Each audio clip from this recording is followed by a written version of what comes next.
আউযু বিল্লাহি মিনাশ শাইতানির রাজিম। বিসমিল্লাহির রহমানির রহিম।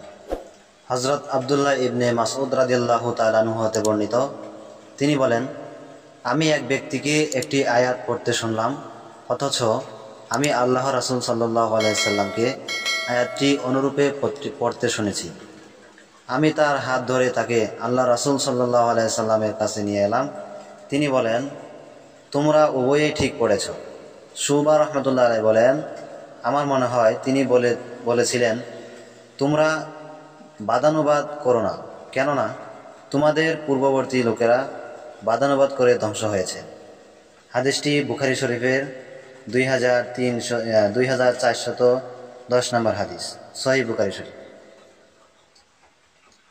হযরত আনাস রাদিয়াল্লাহু আনহু বর্ণিত, এক ইয়াহুদি একটি দাসীর মাথা দুটি পাথরের মাঝখানে রেখে পিষে দিয়েছিল।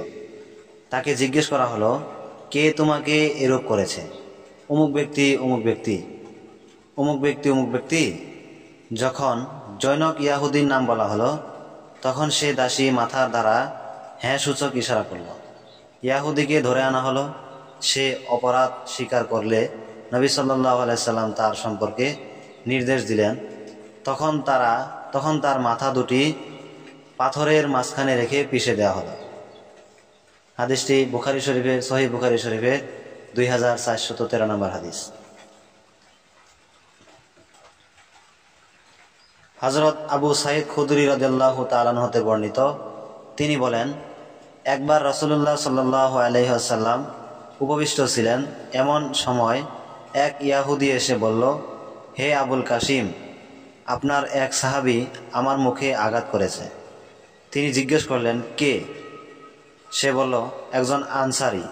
তিনি বললেন, তাকে ডাকো। তিনি তাকে জিজ্ঞাসা করলেন, তুমি ওকে মেরেছ? সে বলল, আমি তাকে বাজারে শপথ করে বলতে শুনেছি, শপথ তার যিনি মূসা আলাইহিস সালামকে সকল মানুষের উপর ফজিলত দিয়েছেন। আমি বললাম, হে খবিশ, বল মুহাম্মদ সাল্লাল্লাহু আলাইহি সাল্লামের উপরও কি? এতে আমার রাগ এসে গিয়েছিল, তাই আমি তার মুখের উপর আঘাত করি।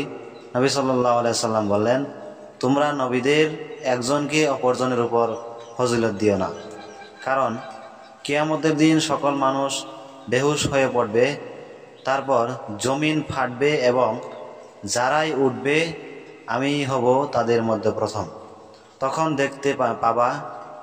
তখন দেখতে পাবো মূসা আলাইহিস সালাম আরশের একটি পায়া ধরে দাঁড়িয়ে আছেন। আমি জানি না তিনিও বেহুশ লোকদের মধ্যে ছিলেন না তার পূর্বেকার তুর পাহাড়ের বেহুশিরই তার জন্য যথেষ্ট হয়েছে। হাদিসটি সহিহ বুখারীর 2412 নম্বর হাদিস।